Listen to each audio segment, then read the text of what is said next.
Hello. Imagine waking up one morning and finding out you are no longer allowed to go to school. Not because you failed a class or broke a rule, but just because you are a girl. Your dreams of being a doctor, a teacher, are gone overnight. This is not a plot to a movie. No. This is real life for millions of women and girls living in Afghanistan right now under the Taliban rule. Since the Taliban took over again in 2021, they have turned being female into almost a crime. I want you to understand what's happening to Afghan women, why it is not just their problem, and what we can actually do from where we currently are. Since August of 2021, the Taliban have passed law after law, basically erasing women from public life. Girls are banned from secondary school, and women are banned from universities. Afghanistan is currently the only country in the world where girls can't study beyond primary school. The United Nations Educational, Scientific, and Cultural Organization reports that around 2.2 million girls are banned from school, and many more than 70 Taliban laws have targeted women's rights, and this especially includes education. The UN Women describes this as one of the most severe women's rights crises in the world, where women are excluded from work, politics, and even the most basic public spaces. And it is not just school. Women have been banned from most jobs, including working at humanitarian jobs that literally provide life-saving aid. They are restricted from parks, gyms, and many public spaces. Some human rights experts are even using the term gender apartheid to describe the situation, because it is a system built to separate and control women as a group. This isn't just culture. This is deliberate political control. The people most harmed are everyday Afghan women and girls, especially those who are poor, from rural areas, or already part of a marginalized group. Amnesty and other human rights groups have noted that women are being pushed out of jobs, out of schools, and even deeper into poverty than before.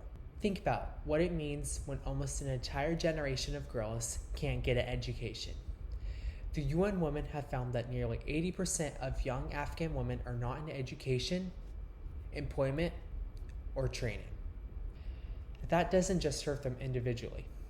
It wrecks the entire country's future.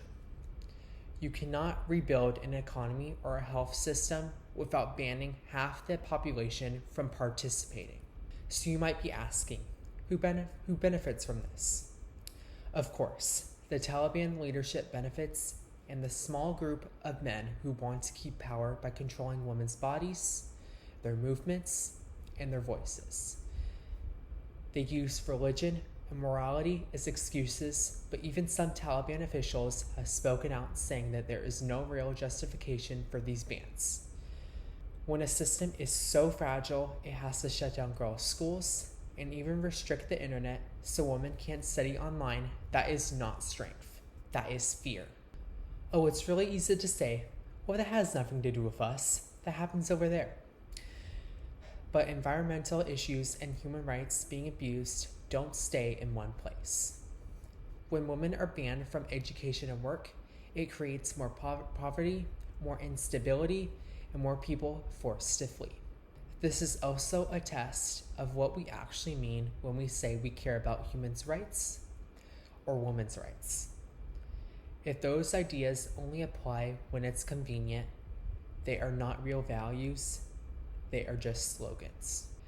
Organizations like UN Women Amnesty International and the United States Institution of Peace are currently documenting what is happening and pushing governments not to normalize the Taliban's policies. Obviously, we might not be able to change Afghan law ourselves, but we are not completely powerless. Here is what we can do: to stay informed and to not look away from this, to support organizations working with Afghan women, including those in exile who are still teaching and speaking out, and to use our voices on social media, in classrooms, anywhere to keep the pressure on our own governments and not to forget Afghanistan or trade away women's rights just for political deals. To wrap it up, Afghan women and girls are living under one of the most harshest systems of gender oppression in the world right now, today.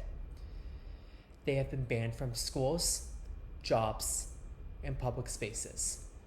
Not because they did anything wrong, definitely not, but because a group of men in power decided their existence is a threat. The Taliban's treatment of Afghan women is a massive human rights crisis, and that we have a responsibility to pay attention and act. After looking at all of the evidence, it is honestly impossible for me to see it as any other way. What I want you to remember from this is that silence helps the oppressor, but not the oppressed. We might be far from Afghanistan, completely across the world, but our awareness, our voices still matter. Afghan women have not given up on themselves. The least we can do is make sure we do not give up on them either. Thank you for watching.